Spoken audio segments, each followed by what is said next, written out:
بسم اللہ الرحمن الرحیم ایاک نعبد و ایاک نستعین. جام کمال صاحب، میرے فیڈرل منسٹرز اور provincial ministers, senators, MPs, میں آج بڑی خوشی سے کہنا چاہتا ہوں کہ ہم نے انیشیٹ کیے پروجیکٹس بلوچستان میں، اور میں مراد سعید کی جو اس نے کہا کہ 15 سالوں میں 1100 کلومیٹرز کے منصوبے سڑکوں کے بنے تھے، اور انہوں نے پھر کہا کہ ہمارے 2.5 سالوں میں 3,300 کلومیٹر کے سڑکوں کے منصوبے بھی بن گئے اور کام بھی شروع ہو گیا. میں جام صاحب، آپ نے بات کی وہ جو خونی سڑک ہے، آپ نے کہا چمن سے کوئٹہ اور کوئٹہ سے کراچی، میں اس سڑک کے اوپر ڈرائیو کیا ہوا ہے، میں ڈرائیو کر کے گیا ہوں یہاں سے کراچی، تو مجھے بڑی اچھی طرح اندازہ ہے کہ وہ سڑک کتنی خطرناک ہے. وہ خطرناک اس لیے ہے کہ وہ ایک مین ہائی وے ہے اور اس کے اوپر سپیڈ سے لوگ چلاتے ہیں، اور کئی اس میں سٹریچز ہیں جدھر کوئی ٹریفک نہیں ہوتا، تو کیونکہ ٹریفک نہیں ہوتا بڑی تیزی سے لوگ جا رہے ہوتے ہیں، تو اور وہ کیونکہ سڑک چھوٹی ہے تو اس کے اندر واقعی میں بہت خطرناک ہے. اور یہ بھی مراد سعید نے اس کے اوپر جو پبلک پرائیویٹ پارٹنرشپ کی بات کی، یہ بھی بڑی ٹرانسفارمیشنل ہوگی. میں جی سب سے پہلے تو جو اپنا فلسفہ آپ کے سامنے رکھنا چاہتا ہوں کہ ہر جو بھی پرائم منسٹر بنتا ہے، جو گورنمنٹ آتی ہے، وہ کسی نظریے کے اوپر آتی ہے، کوئی سوچ کے اوپر آتی ہے. تو میری جو سوچ وہ یہ کہ سب کامیابی، عزت اللہ کی طرف سے آتی ہے. اللہ اس کو عزت اور کامیابی دیتا ہے جو اللہ کی مخلوق کے لیے کچھ کرتا ہے. یہ جب سے اللہ نے دنیا بنائی ہے، یہ اس کے یہ اصول ہیں. یہ ضروری نہیں کہ وہ مسلمان ہی ہو. گنگا رام، ہم بڑے ہو رہے تھے تو گنگا رام ایک ہاسپٹل تھا، ساری دنیا اس کی تعریف کرتی تھی گنگا رام کی، کہ اس نے ایک لاہور میں اتنا ہاسپٹل بنایا، اپنے پیسے سے بنایا، گورنمنٹ کا ہاسپٹل نہیں تھا. تو جب تک رہے گی لاہور میں گنگا رام کا نام یاد رہے گا، مسلمان نہیں تھا وہ. تو جو دنیا کے اندر بھی، دنیا کی تاریخ آپ اٹھا کے دیکھ لیں، دنیا کبھی پیسے والے لوگوں کو، بڑے بڑے بادشاہوں کو یاد نہیں کرتی. دنیا ان لوگوں کو یاد کرتی ہے جو انسانیت کے لیے کچھ کر کے جاتے ہیں. لہٰذا آج بھی آپ جو بڑے بڑے ہمارے صوفی حضرات جنہوں نے اصل میں اسلام لے کے آئے تھے بر صغیر میں، آج بھی آپ چلے جائیں ان کے مزاروں کے اوپر، آج بھی لوگ جا کے فاتحہ پڑھتے ہیں، دعائیں دیتے ہیں، پیار کرتے ہیں ان سے، کئی 100 سال کے بعد بھی. کیونکہ وہ جو جتنے بھی صوفی حضرات تھے، بڑے انسان تھے، اپنی ذات کے لیے نہیں تھے، وہ انسانوں کے لیے، انسانیت کے لیے، دکھی انسانیت کے لیے وہ ان کے پاس لوگ جاتے تھے، ان کے مسئلے حل کرتے تھے. تو میں ہماری جب گورنمنٹ 2013 میں پختونخوا میں آئی، پختونخوا کا سب سے برا حال تھا. جو ساری وار آن ٹیرر کا نقصان ہوا تھا وہ قبائلی علاقے میں اور پختونخوا میں نقصان ہوا تھا. سب سے زیادہ کیجولٹیز، دہشت گردی وہاں تھی، اور وہاں لا اینڈ آرڈر کا یہ صورتحال تھی کہ تقریباً 500 پولیس والے شہید ہو چکے تھے، اور پولیس ڈیمورلائز تھی بالکل. اور کیونکہ وہ ایک ہی بزنس چل رہی تھی، باقی بزنسز بند ہو گئی تھیں، اور وہ بزنس یہ تھی کہ لوگوں کو وہ پکڑتے تھے، اغوا کرتے تھے، اور پھر پیسے دے کے لوگوں کو چھوڑتے تھے. تو پیسے والے لوگ پشاور سے اسلام آباد آ گئے تھے. تو مجھے یاد ہے 3 سال مجھے سننا پڑا، 3-4 سال تقریباً، جو باہر سے ہمارے مخالف سیاستدان وہاں جاتے تھے کہتے کدھر ہے نیا پاکستان، کدھر ہے نیا پختونخوا. ہر جگہ جو اس وقت کا پرائم منسٹر تھا وہ جا کے تقریریں کرتا تھا کہ بڑے وعدے کیے تھے نیا پاکستان اور نیا پختونخوا، کدھر ہے وہ. اور میرا ایک پرانا سیاسی دوست تھا، میرے ساتھ اسکول کے دنوں کا تھا، تو وہ نون لیگ میں تھا. وہ ایک دن اس نے بڑا سنجیدگی سے مجھے مشورہ دیا.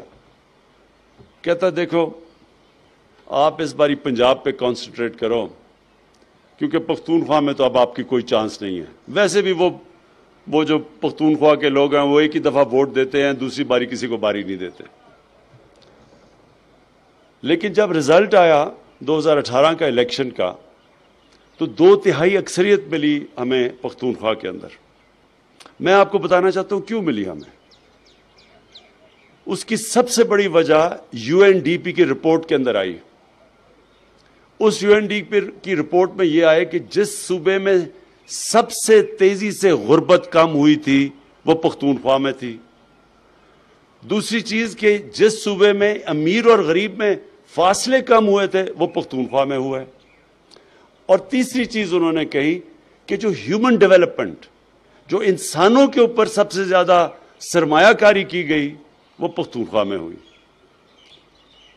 تو وہ رپورٹ تو بعد میں آئی، رزلٹ پہلے آ گیا 2018 کا الیکشن. یہ میں آپ کو اس لیے بتا رہا ہوں کہ میرا جو نظریہ وہ یہ ہے کہ جو پاکستان کے اندر ابھی تک ڈیولپمنٹ ہوتی رہی ہے یہ اس کی وجہ سے پاکستان پیچھے چلا گیا. یہی 50 سال پہلے پاکستان، 50-55 سال پہلے پاکستان کا دنیا میں سٹیچر کیا تھا. جب ہمارے سربراہ باہر جاتے تھے تو ان کو ریسیپشن دیکھتے باہر کیسے ملتی تھی.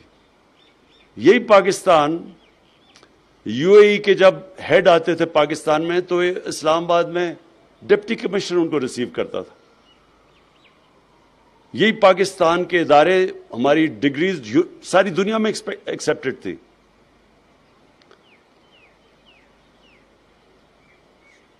اور یہی پاکستان آہستہ آہستہ ہم نے دیکھا کہ پیچھے چلا گیا. ایک وقت یہ تھا، مجھے یاد ہے میری کانوں میں نے سنا ہوا ہے کہ جب بنگلہ دیش بنا تو ہمیں تو بڑی تکلیف تھی، لیکن میں نے لاہور کے بڑے بڑے ڈرائنگز میں سنا کہ جی یہ شکر ہے بوجھ اترا ہمارے اوپر سے، اتنا بڑا جو بوجھ پڑا ہوا تھا، سائیکلون آتا ہے تو ہمیں وہاں پیسے دینے پڑتے ہیں ایسٹ پاکستان. وہ آج بنگلہ دیش پاکستان سے آگے نکل گیا، جس کو کہتے تھے بوجھ ہے. تو آپ اگر میرے سے پوچھیں تو کیا وجہ تھی اس کی وجہ یہ تھی کہ ایک اور UNDP کی رپورٹ میں آیا ہے کہ ایلیٹ کیپچر ہے پاکستان میں. ایک چھوٹا سا ایلیٹ ملک کے وسائل کے اوپر قبضے کر کے بیٹھا ہوا ہے. ڈیولپمنٹ بھی جو ہوتی ہے وہ ساری جو طاقتور ہے وہ کھینچ لیتا ہے ڈیولپمنٹ. چھوٹے صوبے بھی پیچھے رہ جاتے ہیں، وہ علاقے جن کے پاس انفلوئنس نہیں ہے وہ بھی پیچھے چلے جاتے ہیں اور غریب ہوتا جاتا ہے. اور چھوٹا سا طبقہ وہ آج اس کے پاس پیسہ ہے جو کہ بڑے بڑے امیر ترین ملک بھی ان کا مقابلہ نہیں کر سکتے. ہمارے جو حکمران ہیں وہ آج ان کے پاس جو پراپرٹیز ہیں، لندن کیونکہ میں جانتا ہوں اس علاقے میں پراپرٹیز لی ہیں، میں آپ کو یقین دلاتا ہوں کہ برطانیہ کا پرائم منسٹر بھی وہاں پراپرٹی نہیں خرید سکتا. امیر ترین لندن کے علاقوں میں ان کے پاس محلات ہیں. تو وہ طبقہ امیر ہو گیا اور باقی کام پیچھے چلی گئی، ملک بھی پیچھے چلا گیا. تو میرا جو ڈیولپمنٹ کا ماڈل ہے وہ یہ کہ میں یہ جو آج مراد سعید نے بتایا کہ ہم نے 3,300 کلومیٹر کی صرف 2.5 سال میں بلوچستان میں سڑکیں بنائی یا ان کے منصوبے بنائے اور جو بنانے جا رہے ہیں، جبکہ پچھلے 15 سال کے اندر اتنے لمبے عرصے میں صرف 1100 کلومیٹر تھا. میں آپ اس کی وجہ بتا دیتا ہوں کیونکہ بلوچستان سے جو اسلام آباد میں پرائم منسٹر بنتا ہے اس کو بلوچستان کی ووٹ کی ضرورت نہیں ہوتی. وہ 2 صوبوں کے اندر اگر پنجاب جیت جائے اور ایک اور صوبہ جیت جائے وہ پرائم منسٹر بن سکتا ہے. اس لیے بلوچستان کے اوپر وہ توجہ نہیں گئی کیونکہ جو پاور سینٹر تھا اس کو ضرورت نہیں تھی بلوچستان کی. اور بلوچستان میں وہ کوآپٹ کرتے تھے لوگوں کو اپنے ساتھ، بڑے بڑے طاقتور لوگوں کو ساتھ ملا لیا، ان کو اچھے طرح نواز دیا، باقی بیچارے بلوچستان کے لوگ اور بلوچستان پیچھے چلا گیا۔ اس لیے آپ دیکھتے ہیں کہ 15 سالوں کے اندر صرف 1100 کلومیٹر کی سڑکیں یہاں بنائی گئی، جبکہ اس صوبے کو سب سے زیادہ کنیکٹیوٹی کی ضرورت ہے، کیونکہ اتنے بڑے فاصلے ہیں یہاں تو اگر آپ کنیکٹیوٹی نہیں دیں گے تو یہ تو پیچھے رہ جائے گا، علاقے بھی آپ کے پیچھے رہ جائیں گے۔ تو لہٰذا یہ مائنڈ سیٹ ہے، وہ ریفلیکٹ کرتا ہے ان سڑکوں کے اوپر کہ مائنڈ سیٹ ہی نہیں تھا کہ ہم نے بلوچستان کو ڈیولپ کرنا۔ تو یہ میں آج جو آپ کو یہ چیزیں کہہ رہا ہوں وہ میں اس لیے کہہ رہا ہوں کہ یہ میرے نظریے کا حصہ ہے کہ پاکستان تب ڈیولپ کرے گا جب اس کا نچلا طبقہ اوپر آئے گا، اور جب اس کے جو علاقے پیچھے رہ گئے جب ان کو ہم ساتھ لے کے چلیں گے۔ جو ہم مدینہ کی ریاست کی بات کرتے ہیں اس میں بڑا امپورٹنٹ سمجھنا آپ کے لیے کہ وہ ایک یونیک ڈیولپمنٹ ماڈل آیا تھا۔ ان دنوں میں تو بادشاہ تھی، بادشاہ جو تھا اس کے ارد گرد لوگ امیر ترین ہوتے تھے، باقی رایا غریب ہوتی تھی، ساری دنیا میں یہی تھا۔ مدینہ کی ریاست میں پہلی دفعہ ڈیولپمنٹ کا ماڈل یہ آیا تھا کہ جو وہاں کے سربراہ تھے انہوں نے اپنے اوپر پیسے نہیں خرچ کیے، اپنے محلات نہیں بنائے، اپنے اوپر مہنگے مہنگے کپڑے اور ڈیزائنر سوٹس نہیں لیے، انہوں نے سب سے جو بھی بیت المال میں پیسہ آتا تھا وہ پہلے نیچے طبقے کے پاس جاتا تھا، غریب لوگوں کے پاس، بیواؤں معذوروں کے پاس، یتیموں کے پاس۔ ایک کانشیس، ایک پہلی دفعہ فیصلہ کیا گیا تھا کہ ہم نے نیچے سے لوگوں کو اوپر اٹھانا ہے۔ اور یہ آج چائنا کی جو ڈیولپمنٹ اور یہ جو سب سے دنیا کی تیزی سے قوم اوپر جا رہی ہے، 30 سال پہلے چائنا کو دیکھو، آج دیکھو، کوئی تصور بھی نہیں کر سکتا تھا کہ دنیا کا اکنامک جائنٹ بن جائے گا، کیونکہ انہوں نے نچلے طبقے کو اوپر اٹھایا۔ پریزیڈنٹ شی نے ابھی اناؤنس کیا کہ ہم نے ایکسٹریم، کتنی ان کی 1.25 ارب کی آبادی ہے، انہوں نے کہا 1.25 ارب کی آبادی میں ہم نے سارا اپنا جو ایکسٹریم پاورٹی ہے وہ ختم کر دی ہے، سارے سیلیبریٹ کیا انہوں نے، وہ کام کیا جو دنیا کی تاریخ میں کسی نے نہیں کیا، 70 کروڑ لوگوں کو 30 سالوں میں غربت سے نکال لیا۔ تو یہ اصل میں تو اسی ماڈل پہ وہ جو مدینہ میں ماڈل لے کے آئے تھے کہ نچلے طبقے کو اوپر لے کے آنا ہے۔ اور دوسری چیز، چائنا نے اب اپنے جتنے بھی علاقے دور رہ گئے ہیں ان کو ڈیولپ کیا ہے۔ ان کا ایک وجہ یہ جو ہماری سی پیک کی جو روٹ ہے، جو کنیکٹیوٹی ہے، وہ اپنا جو ویسٹرن چائنا ہے وہ پیچھے رہ گیا تھا، تو اس کو کنیکٹ کرنے کے لیے ان کا خیال ہے کہ وہ تیزی سے، جب کنیکٹیوٹی ہوگی وہ تیزی سے ڈیولپ ہوگا۔ اور یہی ہماری بھی سوچ ہے کہ ہم جو ویسٹرن روٹ ہے، ہمارا بھی جو ویسٹرن روٹ ہے سارا، یہ بھی سارا پاکستان کا پیچھے رہ گیا۔ تو ہم جب ویسٹرن روٹ جو سی پیک کا ڈیولپ کریں گے وہ سارے اس علاقے کو کنیکٹ کر دیں گے جو پاکستان کے حکمرانوں نے ہمیشہ نگلیکٹ کیا، اس کی پرواہ نہیں کی اس علاقے کی۔ اور یہ جو آگے ڈیولپمنٹ ہوگی، اور ہم بڑے خوش قسمت ہیں کہ ہم یہ سی پیک کے اندر اور بی آر آئی کے اندر ہم شامل ہیں، اس کی وجہ سے یہ سارا جو ویسٹرن روٹ ہے، یہ وہ ملک جو کہ دنیا میں سب سے تیزی سے اب آگے بڑھ رہا ہے اس کو کنیکٹ کرے گا، اور ان علاقوں کو جو ہمارے ملک کے علاقے پیچھے رہ گئے ہیں، جس طرح اور بلوچستان ہے، پھر سارا قبائلی علاقہ اس میں آ جاتا ہے، سارا ویسٹرن روٹ ہے، یہ سارا ہمارا پیچھے رہ گیا۔ اور پھر اس کے ساتھ ساتھ ہم نے اپنے نچلے طبقے کو اوپر اٹھانا ہے، اور اس کے لیے مجھے بڑی خوشی ہے۔ جام صاحب، آپ نے بلوچستان کو تو ادھر لے کے آنا ہے، لیکن جو صوبے ہمارے ہیں 2، بلکہ تیسرا بھی اب آ گیا گلگت بلتستان کا، پختونخوا اور پنجاب، ہم سارے اپنے سارے صوبے کے لوگوں کو، ہر خاندان کو ہیلتھ انشورنس دے رہے ہیں، ہیلتھ کارڈ۔ آپ یہ سمجھ جائیں کہ اس سے بڑی ایک غریب خاندان کے اندر نعمت ہے ہی نہیں کہ ان کے پاس ہیلتھ انشورنس ہو۔ 10 لاکھ روپیہ ایک خاندان کے لیے کہ کسی بھی گورنمنٹ کسی بھی ہسپتال، گورنمنٹ نہیں، کسی بھی ہسپتال میں جا کے اپنا علاج کروا سکتے ہیں. یہ ہماری ایک وہ جو ہماری اب جد و جہد ہے ادھر پہنچنے کے لیے فلاحی ریاست کے اوپر، یہ سب سے بڑا ہم نے قدم اٹھایا ہے. اور آپ کسی بھی غریب گھرانے میں آج جا کے پوچھ لیں کہ جتنی بڑی ان کو عذاب آتا ہے اس غریب گھرانے میں جب کہ ایک بیماری آ جاتی ہے. تھوڑا سا بجٹ ہوتا ہے، جیسی بیماری آتی ہے وہ سارا وہ خاندان جو کہ غربت کی لکیر سے اوپر بھی ہے، بیماری کی وجہ سے وہ نیچے چلا جاتا ہے، قرض مقروض ہو جاتا ہے. تو اس لیے ہیلتھ کارڈ، اور یہ بھی آپ سے ہم ڈسکس کریں کہ بلوچستان یا آپ کا بھی سارے علاقے میں ہر خاندان کے پاس ہمیں جانا چاہیے. اس کا جو اگلا فائدہ آپ کو ہوگا کہ ایک ہیلتھ سسٹم آپ کا پورا ڈیولپ ہو جائے گا. پرائیویٹ سیکٹر آئے گا ہیلتھ سسٹم کے اندر. اب تک کیوں نہیں پرائیویٹ سیکٹر جاتا دیہات علاقوں میں ہسپتال بنانے کے لیے؟ کیونکہ لوگوں کے پاس پیسہ نہیں ہوتا، اس لیے وہ شہروں میں آ جاتے ہیں. لیکن جب ہیلتھ کارڈ آ جائے گا، جب ہر غریب خاندان کے پاس ہیلتھ کارڈ ہوگا، تو تب وہ جائیں گے غریب علاقوں میں، دیہاتی علاقوں میں، کیونکہ ان کو تو پیسہ ملے گا. اور پھر مقابلہ بھی ہو جائے گا گورنمنٹ ہاسپٹل، پرائیویٹ ہاسپٹلز آپس میں، کیونکہ لوگ تو ادھر جائیں گے جدھر ان کو علاج بہتر ملے گا. تو جب وہ کسی بھی ہسپتال میں جا سکیں گے تو ہسپتالوں کے اندر مقابلہ ہوگا. جو ہسپتال ٹھیک علاج نہیں کرے گا، گورنمنٹ ہو یا پرائیویٹ ہو، ادھر لوگ نہیں جائیں گے اور وہ آٹومیٹکلی گورنمنٹ ایکشن لے گی. پرائیویٹ ہو تو بند ہو جائے گا، گورنمنٹ ایکشن لے گی کہ اس اسپتال کے اندر اکاؤنٹ ان کا احتساب کریں گے لوگوں کا جو ٹھیک نہیں کر رہے.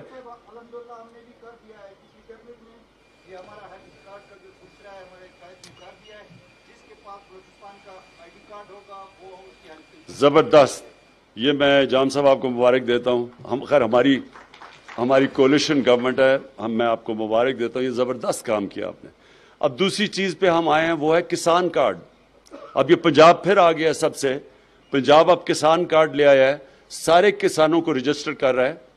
اور زیادہ تر 97% آپ کو پتہ ہے کسان پاکستان میں چھوٹے، جن کے پاس چھوٹے لینڈ ہولڈنگ ہوتی ہے، زمین تھوڑی سی ہوتی ہے، تو ان کو اب ہم کسان کارڈ لے کے آ رہے ہیں، رجسٹر کر رہے ہیں، کسان کارڈ دے رہے ہیں. ڈائریکٹ سبسڈی ان کو دیں گے. ابھی تک جو ہم سبسڈی کرتے ہیں وہ ڈائریکٹ نہیں ہوتی، وہ طاقتور زیادہ وہ لے جاتا ہے بجائے کہ وہ غریب لے کے جائے. تو اب ان کو ڈائریکٹ سبسڈائز کریں گے، کھادوں میں، کیڑے مارے دوائیوں میں، اور وہ بیج کے اندر ان کو ہم سبسڈائز کریں گے، تاکہ ہم اپنے کسان کو اٹھائیں گے. کہ ابھی تک بدقسمتی سے جو ہمارا چھوٹا کسان ہے اس کے لیے تو کبھی کسی نے کچھ نہیں کیا. جو بھی فائدے ہوتے تھے وہ بڑے کسان لے جاتے تھے. تو جب چھوٹا کسان اٹھے گا، اس کی پروڈکٹیوٹی بڑھے گی، سارے ملک میں خوشحالی آئے گی، غربت بھی کم ہوگی. چائنا نے بھی یہ کیا تھا. انہوں نے جب غربت کم کی تھی تو وہ سب سے پہلے چھوٹے کسانوں کے پاس گئے تھے، ان کو انہوں نے اوپر اٹھایا تھا. اور پھر ہمارے انشاءاللہ جو ہمارے انیشیٹو اب احساس کا ہم ایک لے کے آ رہے ہیں، سارے پاکستان میں ہم اب میپ کر رہے ہیں. 80% ہم کر چکے ہیں کہ جتنے ہاؤس ہولڈز کا ہمیں پتہ چل جائے گا ایگزیکٹلی کدھر غربت ہے، کتنے گھرانوں میں غربت کی لکیر سے نیچے ہیں، کتنے اوپر ہیں، کتنے پاس کیا ارننگز ہیں. جب ہمارے پاس یہ پورا ڈیٹا ہو جائے گا تو اب یہ جو پرانا زمانہ ہے نا، مثلا ہم سبسڈی دیتے ہیں گندم کے اوپر، وہ عمران خان کو بھی وہی پیسے پہ گندم ملتی ہے، غریب آدمی کو بھی وہی ملتی ہے. یہ بالکل ایک برا سسٹم ہے. بہتر سسٹم یہ ہے کہ ہم ڈائریکٹ سبسڈائز غریب کو کریں، بلکہ اس کو اس سے بھی سستی گندم دیں، لیکن میں پوری قیمت ادا کروں. تو یہ سسٹم یہ ہم انشاءاللہ یہ پاکستان میں پہلی دفعہ آئے گا، ڈائریکٹ سبسڈی کا سسٹم. مقصد سارا اس کا یہ ہے کہ ہم نے اپنے غریب لوگوں کو اوپر اٹھانا ہے، لوگوں کو غربت سے نکالنا ہے. یہ اللہ کا کام ہے. اس کے اندر کوئی کسی کو یہ سوچنا نہیں چاہیے کہ میرا ووٹ بینک بڑھے گا یا کم ہوگا. میں نے تو نہیں سوچا تھا پختونخوا میں جو ہم یہ قدم اٹھا رہے تھے کہ ہمارا ووٹ بینک بڑھے گا. ہم تو اپنے اسی نظریے پہ لگے ہوئے تھے. ہیلتھ کارڈ سب سے پہلے پختونخوا میں ہم اپنے دور میں لے کے آئے، اس سے لوگوں کو بہت بڑا فرق پڑا. ہسپتال ہم نے ٹھیک کیے، ایجوکیشن سسٹم پہ پورا زور لگایا، اور اس کا نتیجہ یہ ہوا کہ لوگوں نے، اور پھر گورننس کے اندر پولیس سسٹم، اس کا فائدہ یہ ہوا کہ لوگوں نے خود آ کے ووٹ دی. 2/3 اکثریت سے اب جیتے. انشاءاللہ یہی پاکستان میں ہماری کوشش ہے کہ بجائے ہم یہ سنیں کہ ہم جو پرائم منسٹر بنا اور جو وزیر بنا، ہم اپنے